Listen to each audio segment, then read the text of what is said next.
recording. There you go. There you go. We're official.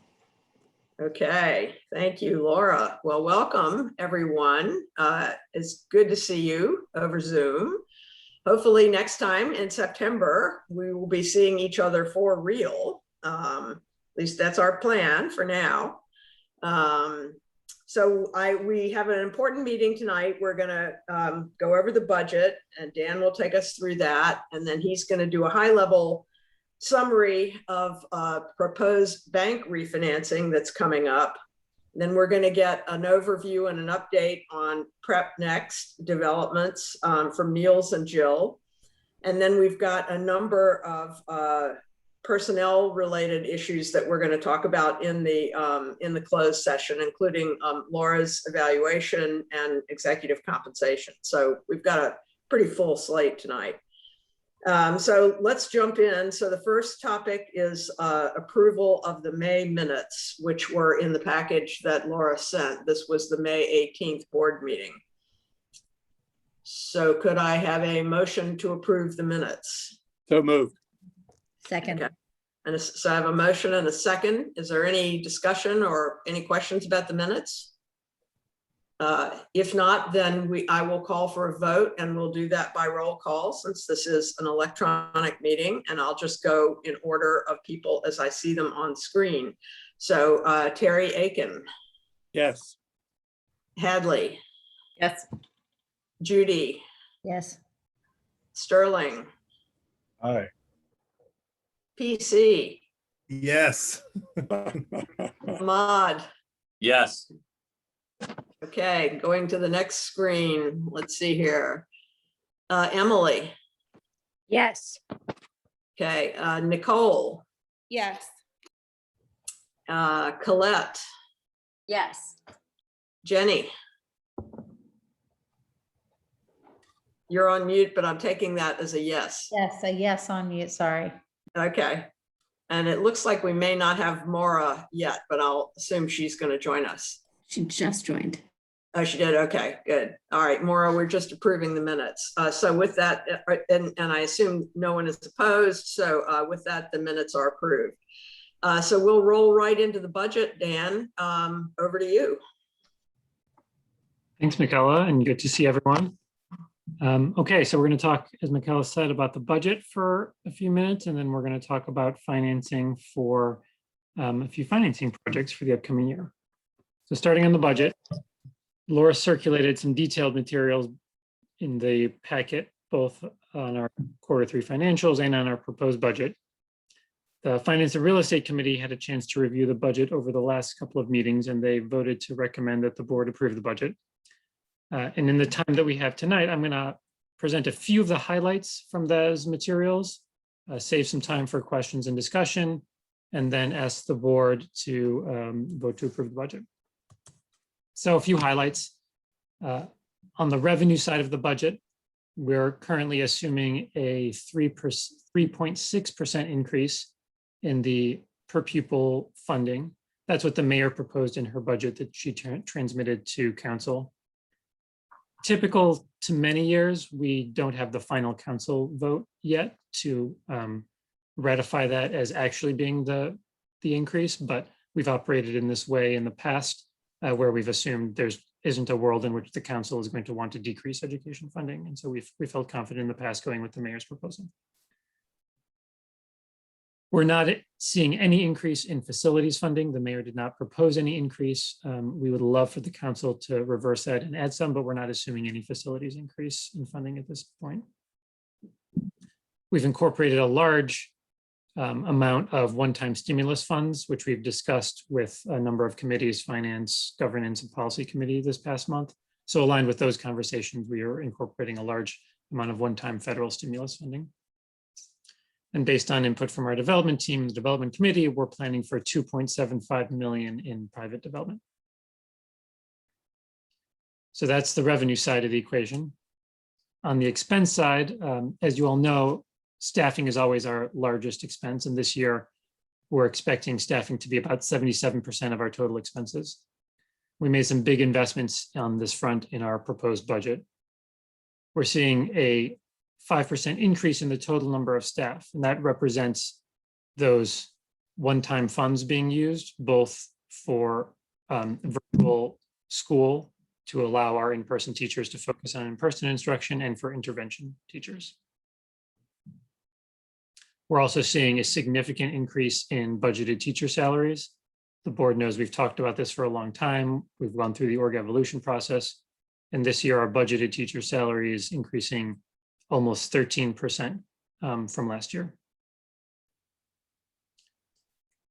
The other big change on the staffing side is we are seeing quite a large increase in our medical insurance costs, about a 20% total increase in medical insurance costs for next year. A little bit less on a per person basis, but 20% overall increase in those costs, which we've planned for appropriately. Outside of staffing, some other highlights to point out. We've decreased significantly our contingency compared to last year, about 64% less contingency, down to what's been our typical $600,000 of contingency as opposed to, I don't know, 1.6 million or something from last year. That's because we feel like there's significantly less uncertainty than there was at this time last year, both about what expenses COVID might bring, but also about some of the enrollment uncertainty that felt much more up in the air last year. And finally, our financing related expenses are expected at the beginning of the year to be similar to prior years, but as we'll talk about in a second, we're going to have a number of changes in our financing structure over the course of this year, which will change those, the arrangement of those financing related expenses, though the total debt service will not increase compared to what we're not projecting for the total debt service to increase compared to what's in the budget. Overall, we see a net cash flow of around negative 3.4 million. That's a decrease in cash, and that's related to the Wilkinson campus. We see a net income, on the other hand, of a positive about 8 million. That number is somewhat artificially high. Well, it's real, but it's not $8 million in cash. Obviously, you heard the negative 3.5 million, 4 million in cash, but that net income of 8 million is because we're going to recognize about 8 million of revenue related to the debt forgiveness for New Market's tax credit at Benning. I could go on for another 20 minutes, but I'm not going to. I'm going to pause there. I'm going to ask for any questions, comments on the budget. So I think a number of you have had this reviewed with you already through other committee meetings. Terry, are there any comments you would like to make on behalf of the Finance Committee on the budget? I think it looks pretty good. No other comments. Well presented, and our committee unanimously recommended approval. Okay. Can I ask just one potentially obvious question? Sure. Go ahead, Jenny. I think it looked great. I guess I was just curious if there's one place that you feel is most likely to be at risk that hasn't come up yet, or anything else that is just worth us knowing, and how much the swing that causes. Enrollment always feels like there's a potential for there to be risk associated with it, because we don't know how many students actually show up until they actually show up at the beginning of the school year. As I noted earlier, we feel like that risk is smaller compared to last year because there was just so much uncertainty, and we're feeling a little more confident this year that it's going to feel a little more status quo. And even last year, as you all will recall, though we were worried about that risk, we ended up not insignificantly over-enrolled. And so it ended up not being a revenue risk, playing out as a revenue risk in that way.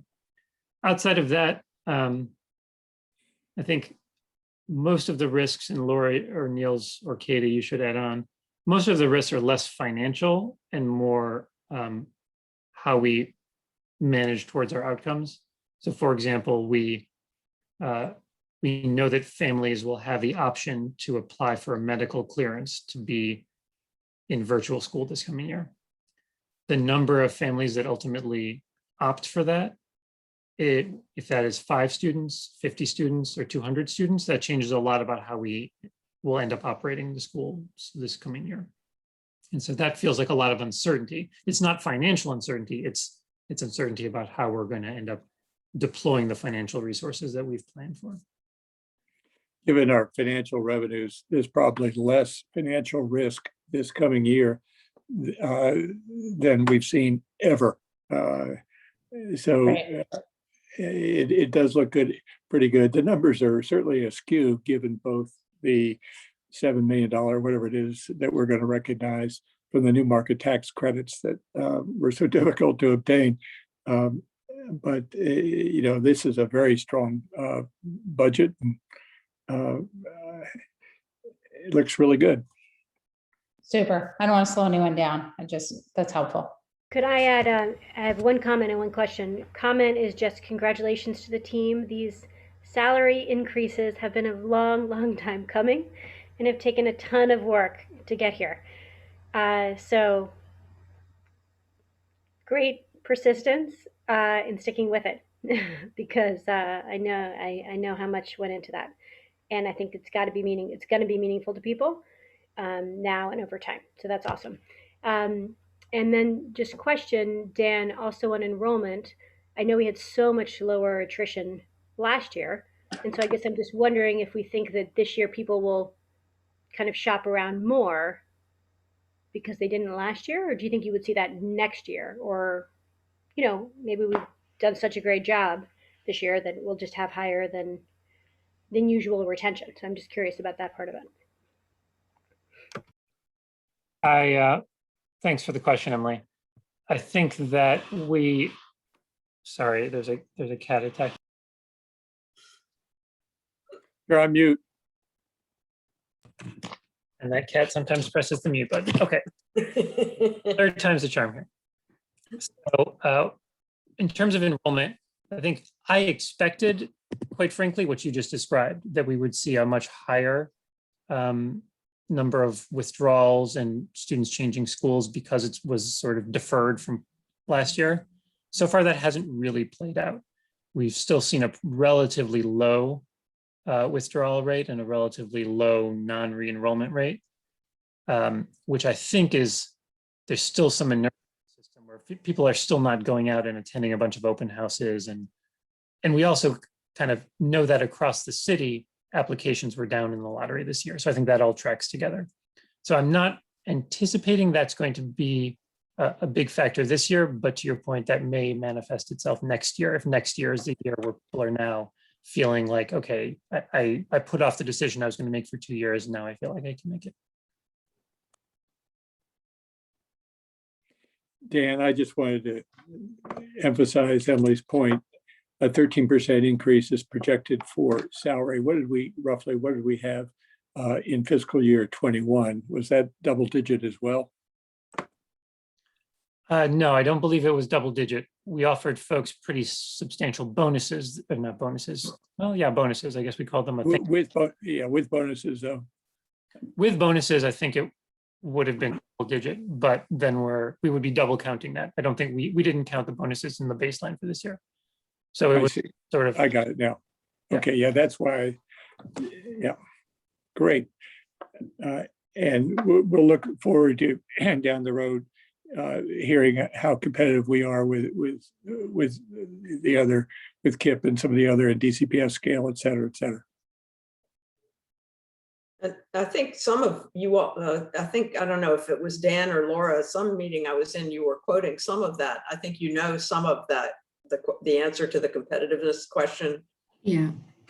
So when we set the salaries, how many years ago was that? We used like the latest comparables that we had. And in doing that, we overshot we tried to create a proxy for what DCPS would pay their employees on like an 11-month calendar.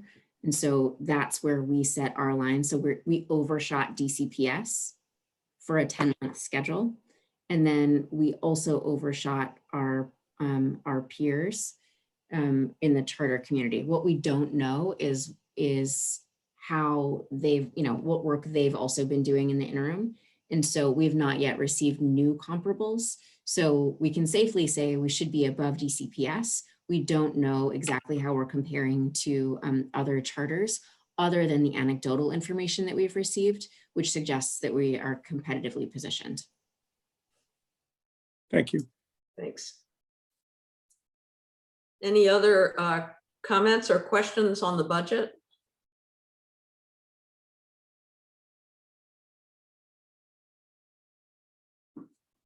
Okay, would you like to formulate the motion to approve, Terry, on behalf of the Finance Committee? Yes, the Finance Committee and I recommend approval of the fiscal year 2022 budget. Okay, is there, I'll take that as a motion. Is there a second? Second. Okay. Any further discussion?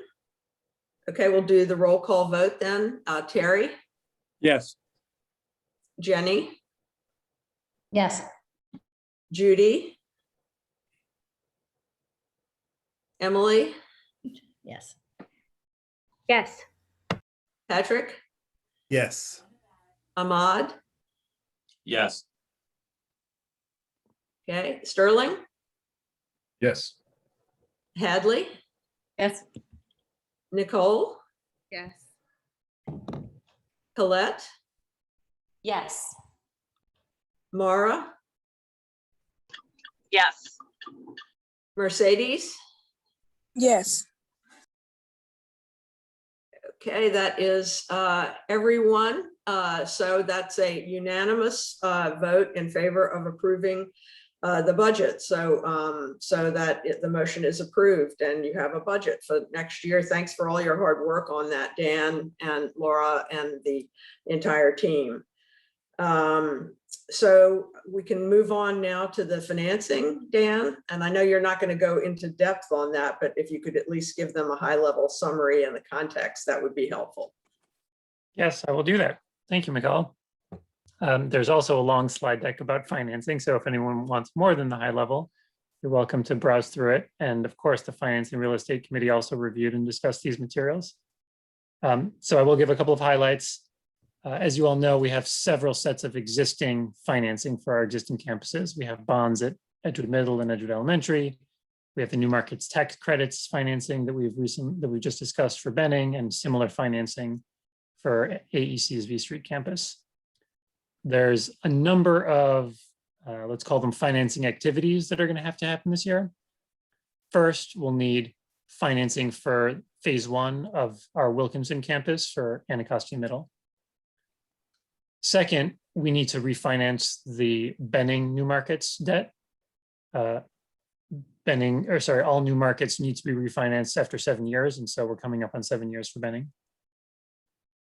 Those two we have to do for sure, and we're also strongly considering refinancing our Edgewood bonds at the same time as those two, so that we can lock in low rates for a long period and reduce the complexity that all of these different deals have. Altogether, that's about $55 million in financing that we'd be looking to secure this year. And we're looking at 2 different options to secure it. First would be a tax-exempt direct purchase of bond financing with a bank, sort of more similar to what we've done in the past with at least Edgewood.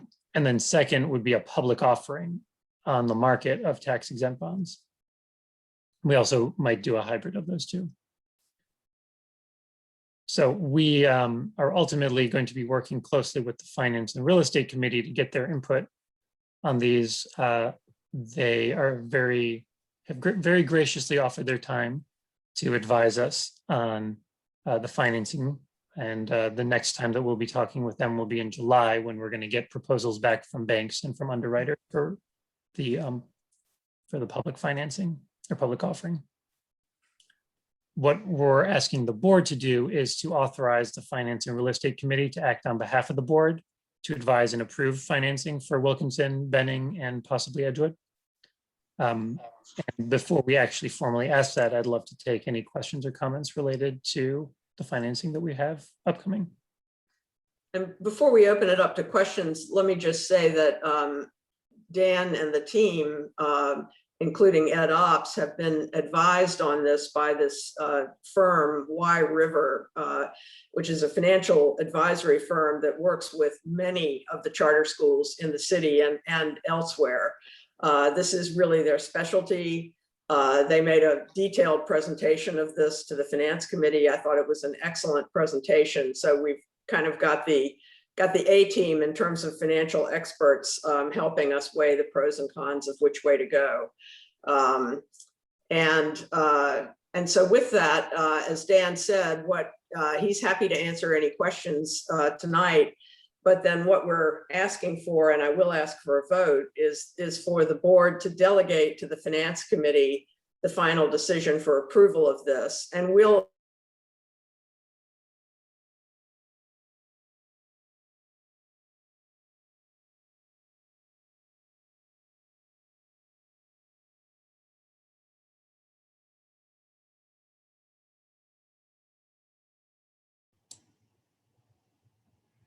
be able to move quickly before interest rates go up, as they may well into the fall. So that's why we want to act before the September board meeting for that reason. So I would just wanted you all to have that context.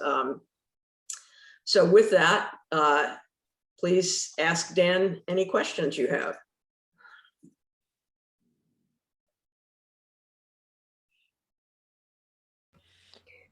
Dan, what do you think are the downsides in the approach they recommend? They didn't really seem to, maybe there are none. I mean, I guess it's a ton of closing costs.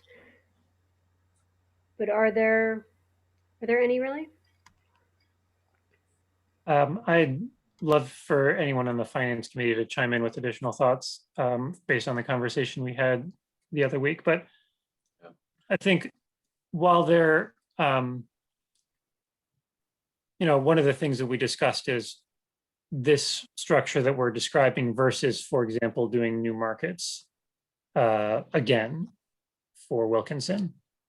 And while there are some potential financial benefits for doing new markets, there also are some much larger downsides. For example, it really puts us in a bind for the second phase of Wilkinson because we've now promised all of the leasehold interest in the first phase for the new markets. I think the sort of like big picture in my mind, and this is why it was helpful to have Y River Group, as Michaela said, is they've done this work for KIPDC, they've done this work for Friendship, and they've done this work for a lot of similarly sized or larger organizations around the country. And so they were able to bring that experience and say, here's the typical structure that schools like you are doing. And yes, there are some alternatives that may have some benefits, but on the whole, the structure brings the most benefit against cost. Hey, Dan, it might be helpful just on a very high level. The two options we were discussing on the Real Estate and Finance Committee was the bank option and the publicly financed option. And the bank option, there was an advantage to it because the interest rate was lower, not materially lower, but it was lower, but it was only 15-year term. It's my recollection. And then the publicly financed option was a bit more expensive, but it was a 35-year term. And Terry and I and the other members were saying, relative to, the amount of interest or the interest rate we're paying, a 35-year term has some benefit because it's still historically low. So I think that's going to be one of the major things we're thinking about. Agreed. The heart and soul of this financing is the master trust indenture that would make it a lot easier to get approvals for future buildings. Recognizes the fact that down the road, Emily, we might have even more buildings. It makes it dramatically easier. We did as the income, the $7 million of income that we're hoping to report this fiscal year indicates, I think we did very well with the new market tax credit for the 2 times we went through that very elaborate and costly program. It saved us in the 7th year a lot of money, but I think we've now gotten to the size where we can't go back to every single lender every single time we finance or seek to. So it's getting very cumbersome to have a variety of different lenders. And this master trust will be able to benefit from the economies of scale. Over $50 million, we should get a number of offers that we wouldn't be able to get in the 5 to 10 to 20, for just one facility. So I think what we did in the past with the new market was great, but the concept of this master trust indenture with either bank or bond financing makes a lot of sense. And I just want to underline what it would appear to me that, just as Ahmad said, the major decision the finance committee will be asked to make is, should we go short term for slightly lower rates or slightly higher rates for locking in these today's rates for a longer period of time. And I think in a preliminary conversation, Ahmad and I and others on the committee seem to agree that these historic lows are pretty amazing, and certainly in my lifetime. And we would lean towards paying a small premium in order to get a longer period, and we will report back. But that's probably and what, as Ahmad said, the decision whether to go with a bank per se is tied into the term as well, or the longer term financing. So lastly, I would say we're really benefiting a lot. All of us were kind of blown away, at least I was, by Y River. They've had so much experience. They've done this so effectively for the other major charter management organizations in the city. They seem to be very professional. They know what we're doing.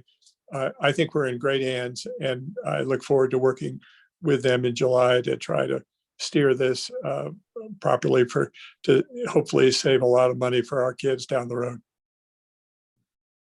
And the only thing I would add is the one concern I had, and I voiced it in the meeting, was if we did choose to do a public offering, are there any implications for reporting, and would that potentially create more work for the staff? And I've been assured that we're already creating comparable reports to what we would in a public offering, and so that's not a concern. So anyone else with questions or comments? Okay, so then I would request a motion to delegate the authority to approve the financing to the finance committee. I motion. Board. Okay, you're offering that, Emily? Okay, so we have a motion. Is there a second? Judy? Okay, we have a motion and a second. Any further discussion? Okay, another roll call. Terry, you're first on my screen. Absolutely, yes. Thank you. Okay, Jenny? Yep. Judy? Yes. Emily? Yes. Patrick? Yes. Ahmad? Yes. Sterling? Yes. Hadley? Yes. Nicole? Yes. Colette? Yes. Mara? Yes. Okay, I think that's everyone. I don't see Mercedes now, so we might have lost her for at least a moment. Okay, so that again carries unanimously. So the motion is passed. Thank you. So we'll move on to Prep Next, which is a much more fun topic for us to discuss. So I don't know if you want to introduce that, Laura, or you want to turn it over to Niels and Jill. Michaela, I just have to say, I'm going to try not to take offense at that comment, but I do love Prep Next. I was like, Michaela, Dan is right here. You can't say that with Dan right here. That's supposed to be when Dan's not around. We talk about how much we love Prep Next I over didn't get you in finance. trouble, Niels. You did, but it's okay. Dan and I have a great friendship. We have a great working relationship. We'll move on from this awkward moment. All right, Niels, turn it over to you. Do you want to introduce Jill and get it going? Yes. Hello, everyone. Excited to talk to you all about Prep Next. So you may remember, for those of you who were on the board last year, we shared some preliminary thinking around how are we going to dynamically think about how we're approaching Prep Next, knowing that our alumni group will soon be growing. It already has started to grow. And now with the addition of our AMC campus, it will be growing. And to think about how can we continue the level of impact Prep Next has been able to do throughout the years, but also knowing that we need to think about how we can financially make Prep Next sustainable. So that has been the fun and exciting work that myself and our dynamic, notorious, fantastic, amazing director, Jill Salisbury, have been working on for the past 2 school years. So I'm introducing Jill, and Jill will kick off, and we'll review some of the slides and some of the work and a recommendation on how we can move forward with Prep Next. All right, Jill. Wonderful. Thank you. Thank you, guys. I've learned more about finance than I've known in my whole life. So holy cow. You guys do a lot of incredible work, Dan, etc. Thank you. Neil, should I go ahead and share my screen? Okay. Get that going. Hopefully you guys will all, let's see here. My screen is kind of crazy. Okay, can everyone see that darling picture? Yes. Great, thank you. Okay, so in the interest of time, I think we'll just jump right in, but definitely thank you. Thanks to Laura, to Niels, to Michaela, and everyone on the board for kind of creating the space for this. I'm really excited to share some of the results of our strategic planning process and how we're going to continue to help our alumni achieve what they deserve. So thank you. I'm going to move forward assuming you guys have read the slides, so I'll kind of talk over them, but certainly hop in with questions as makes sense. Great. So this is what we're going to talk through today. We'll get started kind of jumping in with our high level impact. So I think for me, the takeaway from these numbers is that Prep Next really is able to build on the incredibly strong foundation that's laid at DC Prep. Our students graduate, as you all know, with really strong skills. And also, there's a lot of life between middle school and early 20s. So Prep Next can really support and do a lot of good. And I think that's shown in these numbers. So we pulled numbers from 2018, since that's what we were working on that's what was available when we started our strategic planning process. That particular year, we had 100% high school graduation rate, which is wonderful. But we are really proud of the 95% all time since the first graduating class in 2007. The college graduation rate numbers, I think, are also really interesting. It was, even as someone who does this work kind of all day, every day, I knew all of the above number, that 11% first gen low income students of color. I didn't realize that all of the above number was so significantly lower than any of those indicators separately. So I think that's really interesting, and it puts us kind of, really good against that 11% number, but 11% is terrible. 33% is not what we want to be. So while we're pleased to see that we can really make an impact with our population, we definitely want that number to increase. And we're very excited that the class of 2011 graduating DC Prep class, which hit their 6-year graduation from college this spring, 2021, or the 10-year window for Prep Next, we hit that kind of DC Prep founding charter goal of 50% of the class. So we're thrilled about that. I think that what that says to us is we've been able to build really strong systems with high impact. This class of 2011, they were finishing their sophomore year of college when my colleague Deandra Smith came on board to run our post-secondary kind of college success work. And she's been here now 4 years. We've had a lot of stability in that role, been able to build a lot of systems that really can make these graduation rates happen and help students overcome the many, many barriers. So it's really exciting. And we expect that, hitting 50% every year is still going to be a challenge, but we expect that to continue to be higher than where we're at, than the 33%. And I think what's also very exciting to me about that is not only do we have more students graduating college, right? 50 is higher than 31 and 24, but we also have been able to be very strategic. So we have fewer students stopping out of college. So we have fewer students who are in that really debilitating space of some college, no degree, but with the college debt. So we're trying to move both of those numbers, increase the number of students who are graduating with their degree and decrease the number of students who have that college debt with no kind of long-term employment outcome that comes with it. Okay, I'm gonna move. Jill, can I Yeah. jump in and Please. nerd out for a second on the numbers? Like, you Sure. know, I like to. So a couple of things for those of you who are aware of just like the college access landscape within the DC in particular, but in the nation, you'll notice that national graduation rate of 6% is slightly higher than what's been the average graduation rate year after year. So it's actually raised from a 55% graduation rate. And part of that, you may assume, is like, great, we as a society are improving our college graduation rate.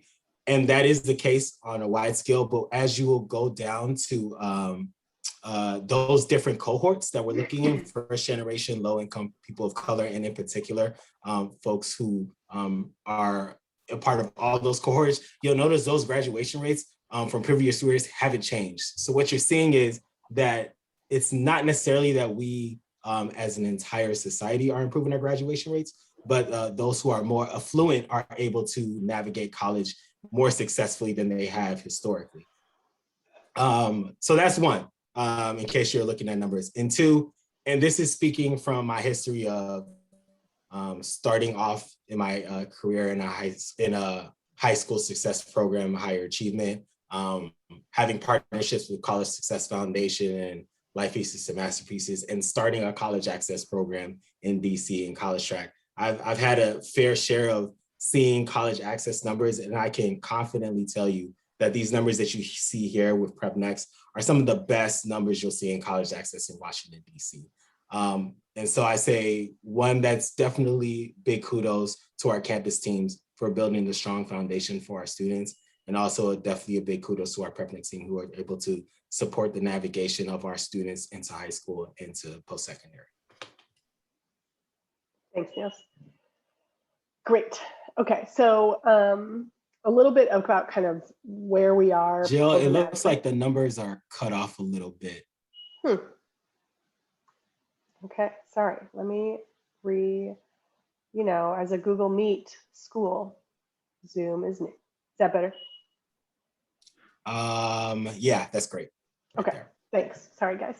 So a little bit kind of where we are. We haven't, we've done lots of kind of different iterations to our program, but we haven't really significantly changed it since we expanded to supporting the graduates of Benning. And, it's kind of important to note that when we were just an EMC cohort, when that was the only school that was graduating, the class sizes were around 35 to 40. And then as we start, as Benning started coming into Prep Next, both campuses started having higher enrollment in their classes. So as we're looking to then down the line, which feels far away, but is going to be here before we know it, serve AMC, it's really a 5x to where we were in the very beginning with Prep Next, not just a 3x. So a lot of reason for us to think really creatively and dynamically about what our program kind of can look like to continue the impact that we've had on students and families. As you can imagine, if we were to just keep on keeping on with our same program model, the cost skyrockets.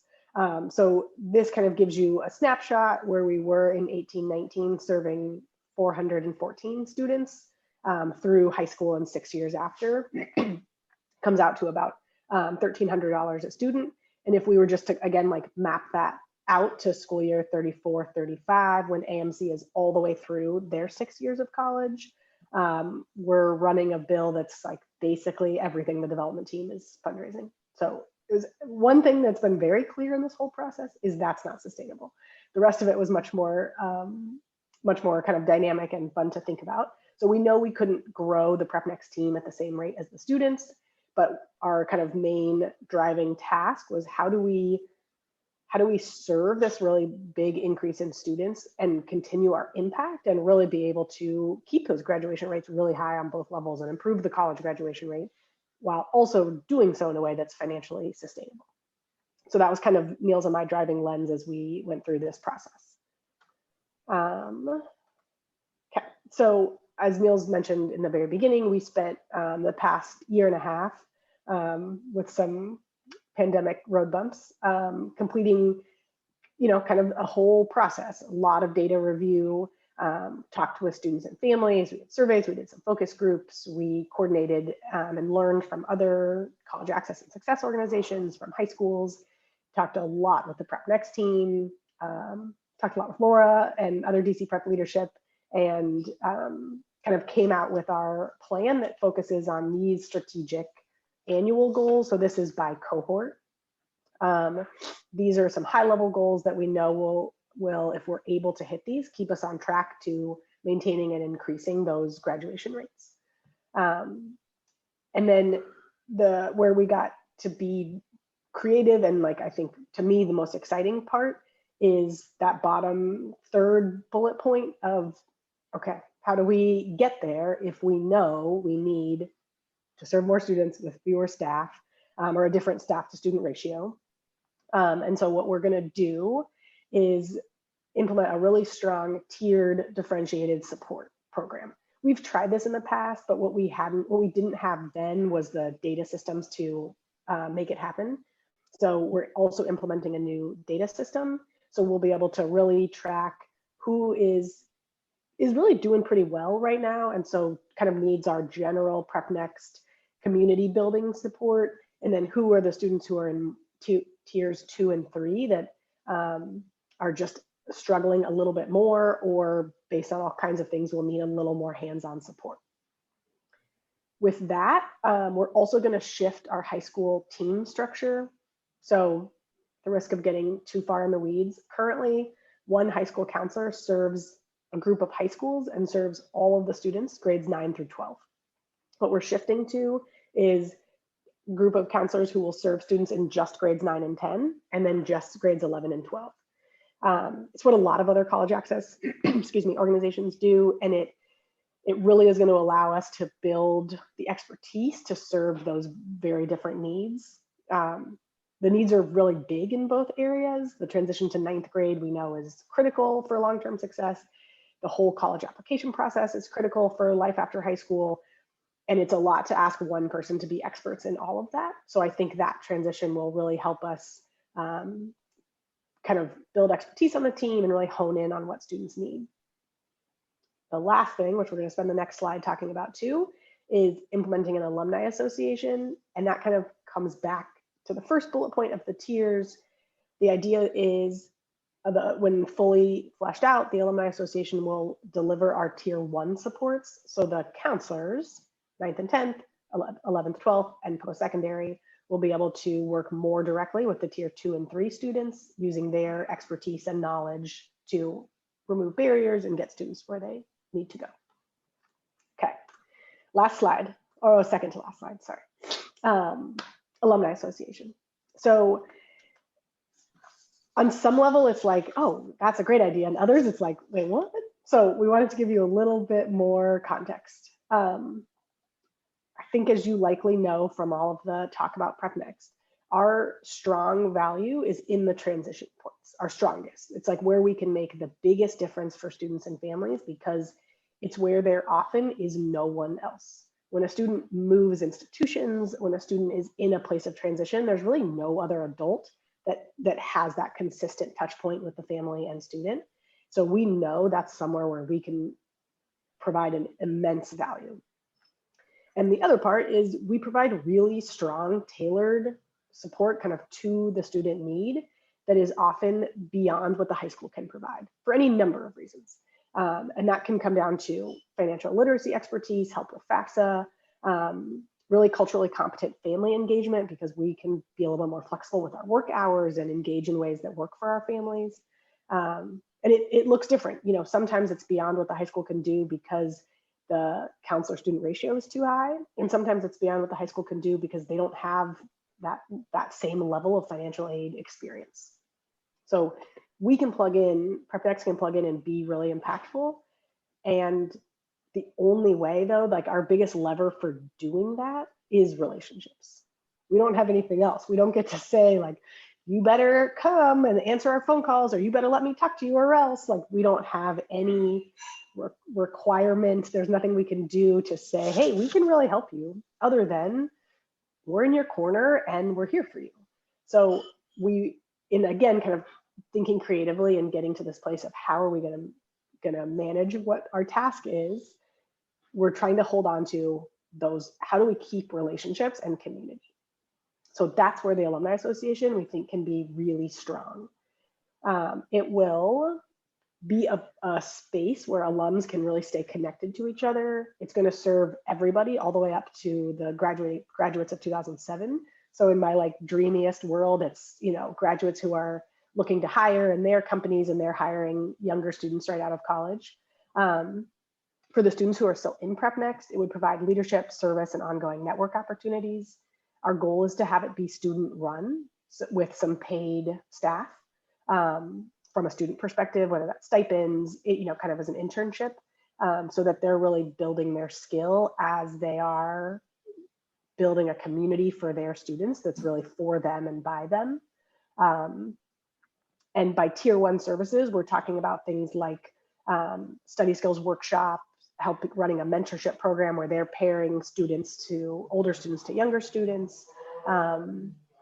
It may still be that we run a FAFSA workshop through the Alumni Association, and it's still a Prep Next counselor who's coming in with the expertise to deliver that workshop, but the Alumni Association is navigating the marketing and the timing and all of those things.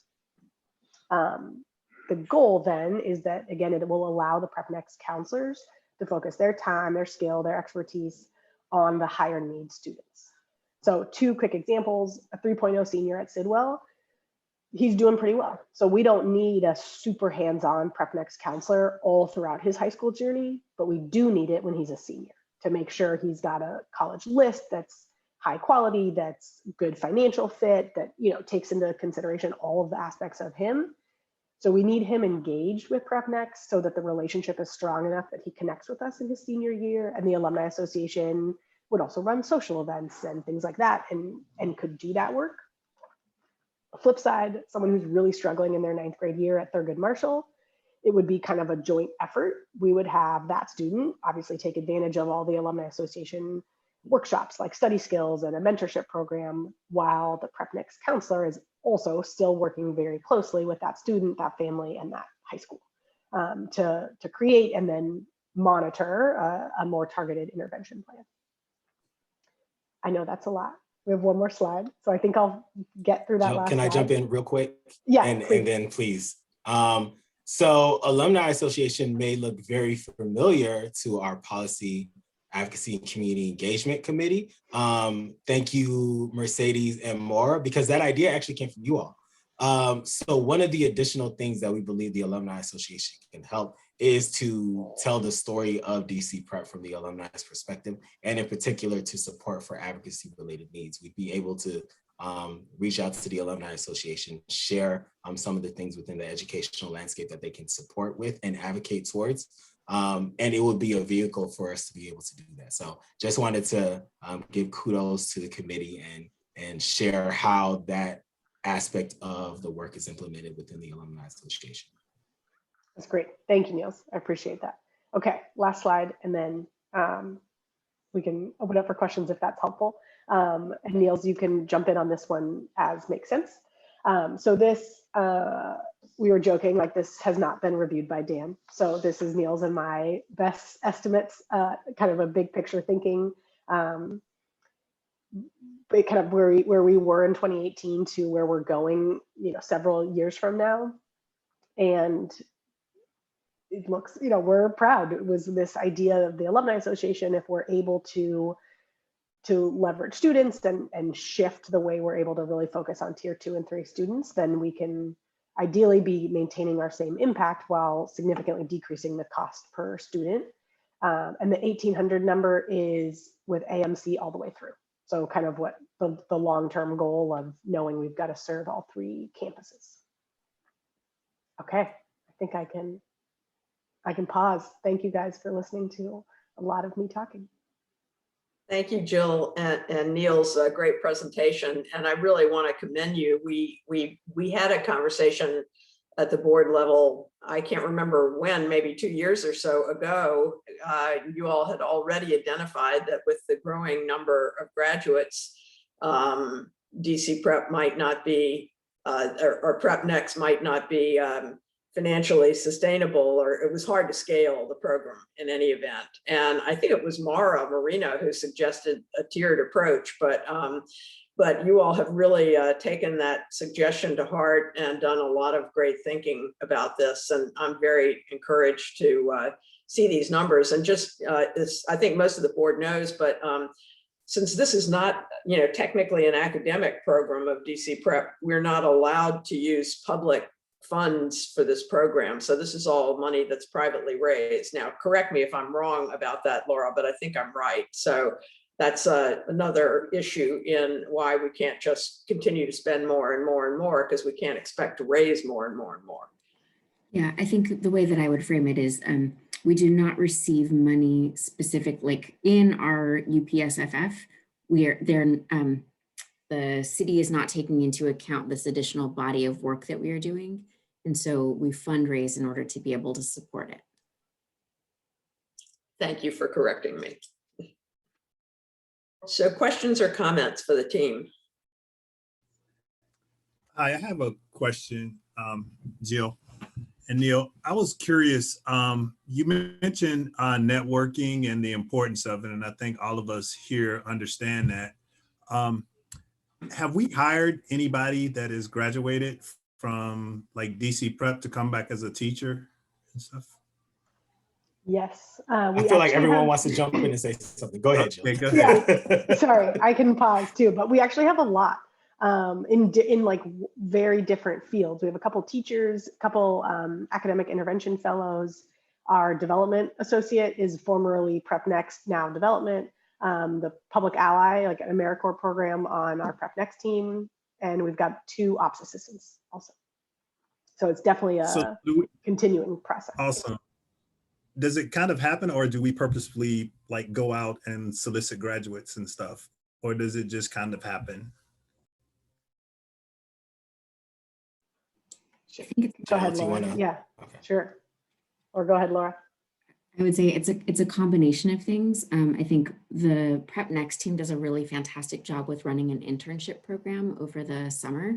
And that has been this amazing avenue for us to, have people work with us over the summer and then figure out like, okay, you're interested, like, how can we continue to like partner with you? And I think that's kind of made a lot of the connections possible.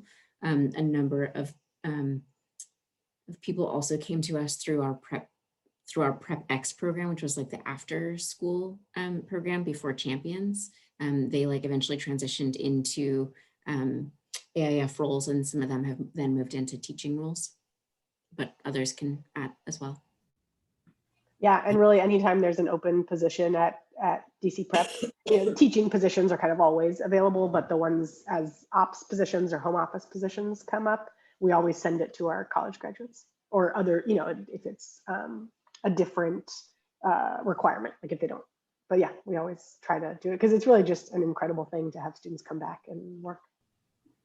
Oh yeah, it's just a great story too. So. Mm-hmm. Judy, you're on mute.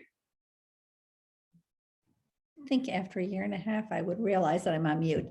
Thank you so much for the presentation. And it's clear, the level of commitment you have to each and every one of these kids and the relationships that you keep going. But I guess I'm wondering whether some of these kids might benefit from some programs that are strictly college access. I mean, it was disheartening. I mean, it's heartening to hear that we went from 33 to 50. But when I think about an old statistic that we had that, we were exactly on par with 4th graders at Murch who were not low income, at 4th grade, kids who had gone through DC Prep, and clearly something happens within the high school years that really makes it very different. And certainly something happens during the college years for 100% of the people going to college and only 50% graduating. So, I guess I'm wondering if I'm just being a devil's advocate, but are we the best people to be doing this? I mean, should people in their high school, when you mentioned Sidwell, I mean, they have college counselors galore who are so active with these kids, and they've known the kids for the last 4 years. And the kids really do. I think when you're in high school, you kind of identify with your high school more than your elementary school, I think, or at least my kids did. So, do we need to do this with them? I mean, are there other, College Directions, all of these different nonprofits that work just with kids in high school, or these groups that work with kids in college? I mean, like the Posse Fund, or different groups that do that. Are we able to do a different and a more significant work with them than these groups are, so that a philanthropist or someone who is giving would choose to give here rather than to these other places? Jill, I can let you talk. Yeah, I can let you talk more about the high school experience for our students. But I should in particularly say that our students are not exclusively working with Prep Next. Very much so, we advocate for them to be a part of different programs. And in fact, all the ones you mentioned, and in particularly, anytime we can get our students to go into Posse, we try to. The fact of the matter is that there's not enough spots for everyone. Of course. That is first and foremost. Two, there are different requirements for different programs. And three, everyone has a different way on how they're selecting students and how they're supporting and working with students. So that can shape out in how the numbers look in these different organizations, because there is some sense of, we will work with this particular student in this particular way for this particular years. Which is why you're seeing with Prep Next, is why I'm calling it one of the most dynamic college access programs, because it's a 10-year commitment after working with students in middle school. And if you have organizations that have that long of commitment, they do not have those numbers. Because in some way, shape, or form, they're saying they're selecting how they're working and engaging with those students. So that's the first one. But we absolutely do try to advocate for our students to be in all of these programs, especially College Track, which is the one I brought here at DC, but as well as all the other programs that are around. But Joe, I'll let you talk a little bit more about. Yeah, I think it's a really good question and kind of important given the numbers and the percentages. It's like, is there a better way? And I think a couple things come to mind for me. One, because I'm with you, I identify way more with my high school than my elementary school, but that isn't always the case with the DC Prep community. It's really kind of this incredible thing that students and families feel so deeply connected and so seen by the DC Prep, by their time at DC Prep. And I mean, we joke all the time. It's not a joke, and we're just giving all the kudos to the campuses that I can cold call a 9th or 10th grade family who doesn't know me. And it's like, oh, you're from DC Prep? Great. This is actually what I need help with. And can you work with me on this? It really does exist pretty strongly. So I think that's important and really the only reason why we're able to make the impact we are. The other thing I think that's true about even the really selective high schools, the Sidwells, the Exeters, the Murrays, who do phenomenal work with our students and that are, places where our students love being and are really able to thrive. They don't have it all necessarily. And this isn't a knock on those college counselors or those communities in any way. It's just the reality that our students who are going there are a very small portion. There are a very small number of students who earn scholarships, who often just need some different support through the college access process than a traditional Sidwell, Murray, NCS, St. Albans student. And with that comes, the college application process, for those of you guys who have been through it, it's transactional and logistical, and then it's also deeply personal and emotional. And for students who feel connected to us, there can be a nice balance there. And I think that's really true with the families, especially when we're talking about FAFSA and we're talking about giving over amounts of your financial history that I don't want to share with people, but families are like, yeah, here's my tax returns, here's this, can you help me through this? That rapport that's sometimes easier to do because we've built the rapport over, Prep Next, like me or our team is there for 4 years, but they're feeling it as DC Prep, so much longer trust building versus the high school, they may be getting to know their college counselor end of junior year, beginning of senior year. So it feels a little bit different. But I will say all of that to say, like, our strongest student outcomes are when the Prep Next counselor is very connected with the high school counselor. The best is when we're working together to say, okay, which part are you running and which part am I running? And that's when things are, there's not too many cooks in the kitchen. There's not there's kind of the best outcomes. And that's what we as Prep Next really try to do, is be partners with the high school, not on stepping on their toes or leaning back too much, or kind of trying to hit that sweet spot.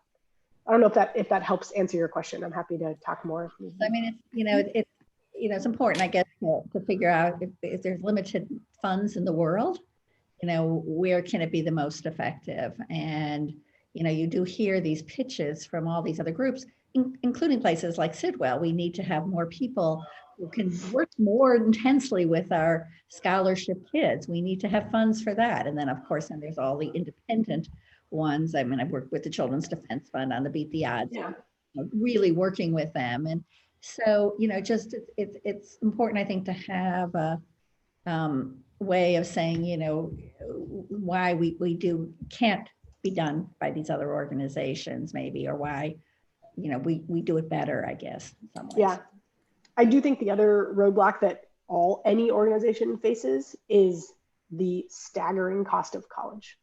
That the reality is, it's not that hard. I mean, it's hard, but we can get students into college all day. A lot of high schools will say we have 100% college acceptance rate, and that's wonderful. But Niels and I are like, okay, so does everybody else.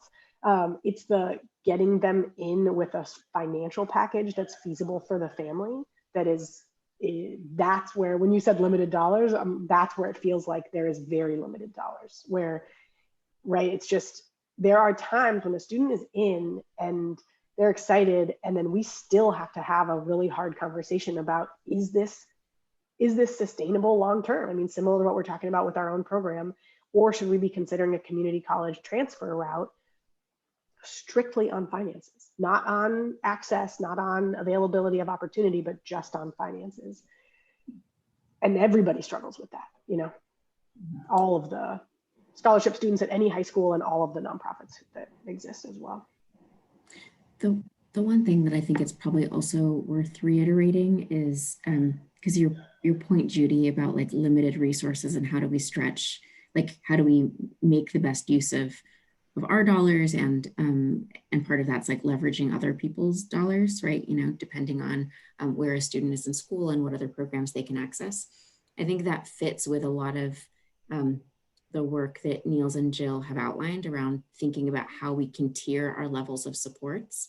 Because as we think about like what goes into putting students into different tiers of supports, we're trying really hard to gauge like what that specific student needs. And so like, if you're at Sidwell and you're like rocking in, your classes and like, you got all your stuff going, like, you're not going to be a tier 2 or tier 3 student, like in our tier structure. We're going to then like put the tier 2 and tier 3 resource levels towards students who are going to need something, who are going to need more. And I think that's our way of trying to acknowledge like the point that you're making around, there's never as many dollars as we want, and how do we stretch them as far as possible with all of the students that we have a commitment to. Well, and it's also huge once they get to college. I mean, to be able to support people. I mean, it sounds like we do pretty good at getting them into college. I mean, that's kind of successful, right? And they all graduate from high school, but once they're in college, that dropout is from 100% to 33%. I mean, that's huge. Oh, I did want to clarify. We don't have 100% of students go to college, and in any given year, it's usually go to college. What's that? What percentage? I mean, I did notice. Yeah, that it's usually, it depends on the class. It fluctuates, but it's usually between, I would say, 65 and 80% go to college. And 100% go to some secondary education, right? So maybe not college. Right. That's the goal, is that on the slide, the metric was 100% have a post-secondary plan. So that's our language for saying that we want every student who graduates to have a really strong post-secondary pathway. So for all kinds of reasons, not least of which is the finances, college isn't necessarily the right choice right out of high school. In a perfect world, it is, right? Because that we all know that's the lever that shifts the most in terms of long-term outcomes. But we'll have some students who say, okay, I gotta either go to community college, which we consider college, or I'm gonna do this year opportunity that's gonna kind of help me figure things out and then go to college. But the matriculation rate right out of high school is somewhere in the 65 to 80, depending on the class. But we're trying to increase that, you know, and do so in a way that's financially sustainable. Because what we also want to continue to decrease is those students who do 2 years of college at a 4-year school and drop out and have, you know, thousands of dollars in debt with no degree. Jill, could I ask a question here? This Please, is Sterling. go ahead. What do you think your success rate is with attrition? I personally, having experienced it, I went to Carolina in the 80s and was one of the people that attrited out for a period of semesters, and could have benefited from a program like this, setting me up as a better student, as opposed to just a rawly talented student with study skill needs. So how are you helping with attrition? Good question. I think twofold. The biggest reason that we see attrition is kind of that combo of academics and finances. So again, apologies for kind of getting in the weeds here, but if you are not meeting your satisfactory academic progress, which means you're below a 2.0, or you're not passing enough classes or a high enough percentage of your classes, then you're put on academic probation. Academic probation means you cannot access federal dollars. So your student loans are gone, and if you have a Pell Grant, it's gone. And so what happens is we've got students who, you know, drift below the 2.0 mark and then are caught in this like pretty terrible catch-22 of I can't return until I get my GPA up, but I can't get my GPA up because I don't have the money to do so. And so they're really stuck. The only way out of that is to appeal the process and to kind of say, hey, here's why I went below a 2 and it was a one-time thing, or here's my circumstances, and here's why you really should take another chance on me. And I don't know about you guys thinking about yourselves at 18, 19, 20, like I'm not going to successfully do that. I don't know how to write that. I don't know how to advocate for myself in that way. So a big thing that Deandra on our team does is help students write those appeals and get them back in. If that isn't feasible or the school still says no, then we help with the transfer pathway. So then we'll help students go to a community college, kind of again, get back on their feet, and then continue on to a 4-year longer term. Niels, did you want to add something? Yeah, I wanted to, well, you echoed what I was going to say, which is the appeal process for every student I've ever worked with. The appeal process is difficult. It is complex, and it is not cut and dry and clear for any student, which is why it's definitely a big benefit to have our students work on it, or to have our team work on it. The other things I would add, so that is the reactive, but there's also the proactive, which is helping our students navigate the different resources that are in the colleges and universities. There's the writing center, there's making sure you go to office hours. There's things that like you would hope our students would understand going to a college prep high school. But the fact of the matter is they may not necessarily know how to access those resources at the school, which is what Deandra is very helpful in doing. And then the last thing is having students on a path to get to and through college. And so one of those key things that helps with retention, but also helps with our students to graduate from college is actually the internship program. When students have an active internship, it continues to put them on a track to have a career immediately after college. So that's one of the things that we implement. We also try to advocate for our students to go in internships as well. I forgot what the data is, but I think it increases your chances to land a job right after college by 50%. It's something astronomical and astounding like that. So that is one of the things that we continue to. And thank you, Niels, for adding all the proactive stuff, because that is a huge part of what we do. We have this like very scripted first year meeting curriculum that, you know, talks about all the pieces. And a big thing we've seen, not just over the pandemic, but before, is making sure students are aware of and really kind of nudge them to take advantage of mental health resources. Because that's another big piece that it's hard. College is hard. It is really hard to transition out of your community onto a college campus, especially if it's a predominantly white institution. I mean, there's a lot going on there. And so we've seen a lot more of our students being kind of okay with that idea and being willing to go to their campus resources. And that, I think, also helps a lot. Other comments or questions for Niels or Jill?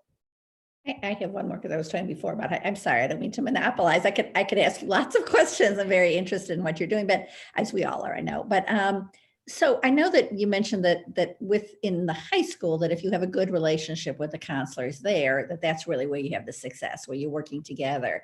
So do we have certain colleges where we really can call the counselor, and the counselor is someone who reaches out, and so we have our own kind of, and can we encourage people to go to those colleges? Because we must have more success when people, I mean, we can't really offer everything that the college could offer, but some colleges must do a better job than others in doing it. And so have we found there's a handful of schools that we work well with, or? I think that's also a really, really good question. And we're always trying to move in that direction. Our biggest challenge on that front is scale, that, we're going to have 2 students at a given college versus, KIPP that does have nationwide university partners because they have hundreds of students going because they're, nationwide.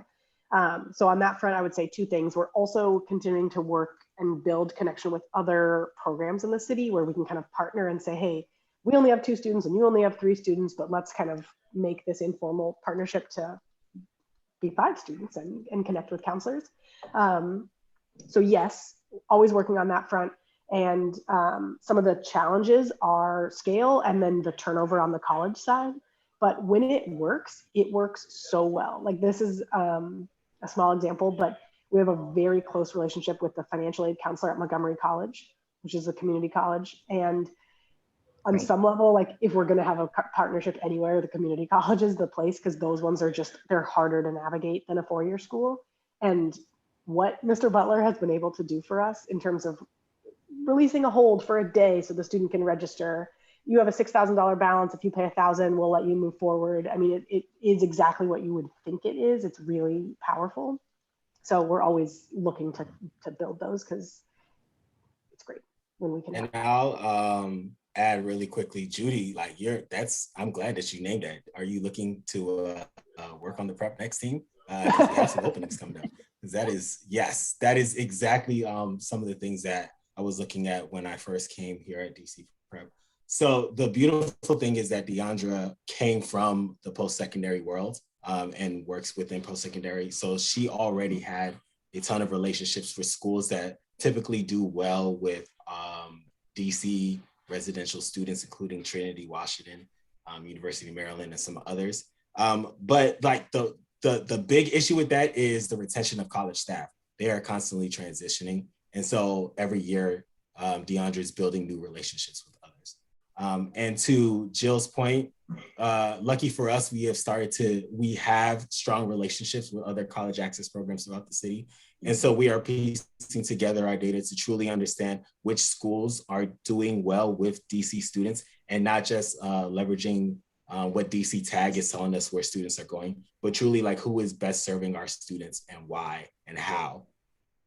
That data is still, I mean, I've literally been talking and working through it for close to 10 years in the city.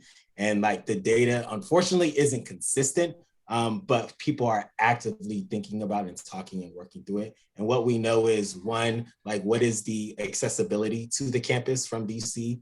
2, what is the affordability of it? That is a huge factor. And 3, what are the resources that they provide local students? Those are the biggest indicators that we're able to see that if a student specifically from DC is able to have those resources in place, they graduate in a substantially higher rate. So that's some of the fun that we've been talking about, thinking about, and working on in the post-secondary world. Yep. And just to add, our post-secondary team and our high school teams work very closely together on that front, so that when we're building college lists and helping students find where they're going to apply to, we're leveraging all of that information that we're getting from the post-secondary team on which colleges have done well by our students, and which where have our students been generally? Like they go and they get through and they got the money they need and they can make it to the other side. And, you know, Bowie, Shepherd, we have Trinity, Washington, we have a lot of schools like that. So that's exciting. And we're always trying to kind of build that, those systems. Okay, we're going to need to move on, but I want to thank Jill. Thank you, Niels. That was a great presentation. Obviously, high level of interest on the part of the board. Hello, young man. I think, Laura, we need to vote to go into closed session. Am I correct on that? So we have a number of, thanks. We have a number of topics that we need to discuss in closed session. So could I have a motion? Or do you need to read the language, Laura? Yeah. Yes. Okay. So in closed session, we would discuss personnel matters, including the appointment, employment, assignment, promotion, performance evaluation, compensation, discipline, demotion, removal, or resignation of government appointees, employees, or officials pursuant to DC Official Code 2-575B10. Thank you. Sounds So, good, doesn't it? Yeah. So could I have a motion for us to go into closed session? So moved. And I'll take that as a second as well. So I will do the roll call vote again. And this time, Judy, you're the first one on my screen. Okay. Patrick, thank you. Patrick. Yes. Okay, Yes. Ahmad. Yes. Sterling. Yes. Okay, Terry. Yes. Okay, Jenny. Yep. Hadley. Nicole. Yes. Colette. Yes. Mara. Yes. Emily. Yes. Okay, I think that's everyone. Okay, so with that, we will thank the staff. We'll begin our closed session with Laura with us, and then we will excuse Laura partway through. So I'd like to thank all the DC Prep staff for all your continuing great work. Wonderful to see you, and we very much appreciate everything you're doing. So if you would sign off, that would be great. Thanks. Thanks, team. Laura, are you gonna? Yes, I'm going to stop the recording and I'm going to make you the host.